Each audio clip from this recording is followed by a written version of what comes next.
बिस्मिल्लाहिर्रहमानिर्रहीम। मोअज़्ज़ज़ मुकर्रम नाज़रीन व सामईन, अस्सलामु अलैकुम वरहमतुल्लाहि वबरकातुहू। माह दिसंबर जारी और सारी है और सर्दी की शिद्दत और हिद्दत आए दिन बढ़ती जा रही है। ऐसे मौसम में अक्सर नमाजी जराबों और मौज़ों पर मसह करने के हवाले से सवाल करते हैं। तो नाज़रीन गिरामी, आज की इस मुख्तसर सी वीडियो में हम सिर्फ मौज़ों पर मसह करने का हुक्म, शरई मसाइल और इसका तरीक़ाकार बयान करेंगे। इंशाअल्लाह जराबों पर मसह करने के अलग अहकाम पर वीडियो रिकॉर्ड कराई जाएगी। तो नाज़रीन गिरामी, सबसे पहले हम लफ्ज़ मसहा, इसका लुग़वी माना देखते हैं। लुगत ने लफ्ज़ मसहा का जो माना बयान किया, इसका माना होता है हाथ फेरना। पानी से तर किए हुए हाथ को किसी उज़्व पर या मौज़ों पर फेरना, इस तरह शरीयत में मसह कहलाता है। नाज़रीन इकराम, मौज़ों पर मसह के हवाले से सबसे पहला सवाल ये है कि मसह की मुद्दत क्या है। नाज़रीन मोहतरम, ये बात ज़हन में रख लें, फुक़हा किराम ने मौज़ों पर मसह के हवाले से अलग अलग मुद्दत बयान की है।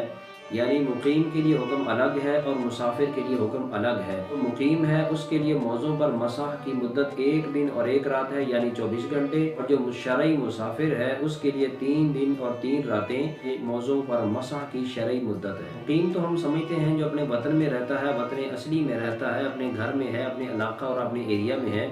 शरई मुसाफिर से मुराद ऐसा शख्स है कि जिस पर नमाज कसर वाजिब हो जाती है। नाज़रीन गिरामी, शरई मुसाफिर से मुराद ऐसा शख्स है कि जो कम अज़ कम 15 दिन से कम का इरादा लेकर घर से निकला हो, कम अज़ कम 54 मील यानी 54 मील और 86 किलोमीटर यानी 86 किलोमीटर सफ़र हो, 54 मील कम अज़ कम हो और 15 दिन से कम तक उसके रहने का इरादा हो, तो शरई एतबार से ऐसा शख्स शरई मुसाफिर है। और उसके लिए मौज़ों पर मसह की जो मुद्दत है वो 3 दिन और 3 रातें हैं, जबकि मुकीम जो है उसके लिए 1 दिन और 1 रात उसकी मुद्दत है, यानी 24 घंटे। सही मुस्लिम बाबु तहारा किताब तौहीद फिल मस्ही अलल खुफ़ैन की जिल्द 1 सफ़ा नंबर 232 और हदीस नंबर 276 है। शरीफ बिन हानी रहमतुल्लाह ताला अलैह बयान करते हैं, हमने उम्मुल मोमिनीन सय्यदा आयशा सिद्दीक़ा रज़ियल्लाहु ताला अन्हा उनसे सवाल किया, रसूल अकरम सल्लल्लाहु अलैहि वसल्लम मौज़ों पर मसह के हवाले से तायीन वक्त कैसे फरमाते हैं। उम्मुल मोमिनीन हज़रत आयशा सिद्दीक़ा रज़ियल्लाहु ताला अन्हा ने जवाबन फरमाया, तुम इस मसअला के हवाले से मौला कायनात अली मुर्तज़ा से पूछो,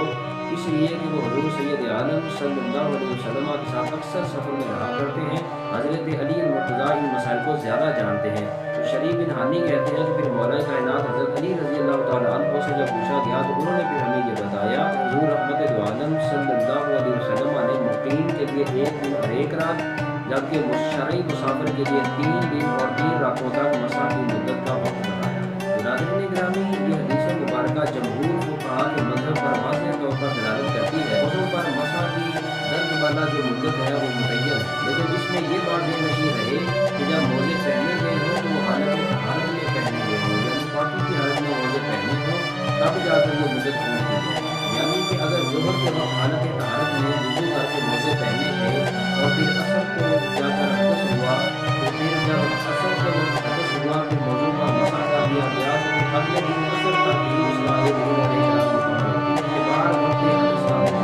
नाज़रीन इकराम, इसके बाद अगला सवाल ये पैदा होता है कि मसह किन चीज़ों से होता है। इस बारे में ये बात है कि जिन चीज़ों से वुज़ू टूटता है उन चीज़ों से मसह भी टूटता है। सबसे पहले तो ये बात है कि कि मुद्दत वक्त पूरी होने पर मसह को कबूल खत्म हो जाता है, टूट जाता है। यानी मुसाफिर था 3 दिन 3 रातें, और अगर मुकीम था तो 1 दिन और 1 रात ऐसे ही मुकम्मल होगी। तो चूँकि वो मसह की मुद्दत मुकम्मल हो गई तो लिहाजा मसह भी खत्म हो जाती है। और दूसरा इसमें अहम मसला ये है कि किसी शख्स ने दोनों मोज़े पहने हुए थे और मसह किया हुआ था, लेकिन किसी वजह से उसने एक पाँव से मोज़ा उतार दिया, तो जैसे ही उसने एक पाँव से मोज़ा उतारा उसका मसह खुद ब खुद खत्म हो गया। और इसी तरह ये है कि अगर